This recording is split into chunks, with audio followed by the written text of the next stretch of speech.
ഇന്നലെ ഗാർഡൻ ഏരിയയിൽ അൻസിബയും ഋഷിയും അഭിഷേക് ശ്രീകുമാറും കൂടി ഇരുന്ന് സംസാരിച്ചു കൊണ്ടിരിക്കുമ്പോൾ അൻസിബ പറയുന്നുണ്ട്, ഇന്നലത്തെ റസ്മിൻ്റെയും ജാസ്മിൻ്റെയും പ്രശ്നത്തിന് കാരണം ജാസ്മിനാണ്.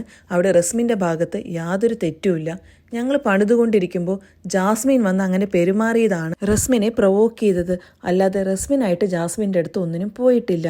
ഇതെല്ലാം ജാസ്മിൻ്റെ നാടകമാണെന്നും ജാസ്മിൻ തന്നെ ഉണ്ടാക്കിയ പ്രശ്നം, എന്നിട്ട് എനിക്കൊരു പരാതിയുമില്ല എന്ന് പറഞ്ഞ് വീണ്ടും റസ്മിനെ ജാസ്മിൻ കയ്യിലെടുക്കാൻ നോക്കുക എന്നാണ് അൻസിബ പറയുന്നത്.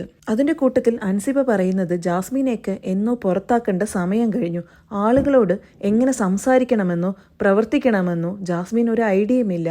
വളരെ മോശമായിട്ടും ഡിസ്റെസ്പെക്റ്റീവായിട്ടും മാത്രമേ ജാസ്മിൻ ആളുകളോട് പെരുമാറാൻ പറ്റുന്നുള്ളൂ. ഇനിയും എന്തിനാ ജാസ്മിനൊക്കെ ഇങ്ങനെ അകത്ത് വെച്ചോണ്ടിരിക്കുന്നത് എന്ന് അഭിഷേക് ശ്രീകുമാറിൻ്റെ അടുത്തും ഋഷിയുടെ അടുത്തും അൻസിബ പറയുന്നുണ്ട്.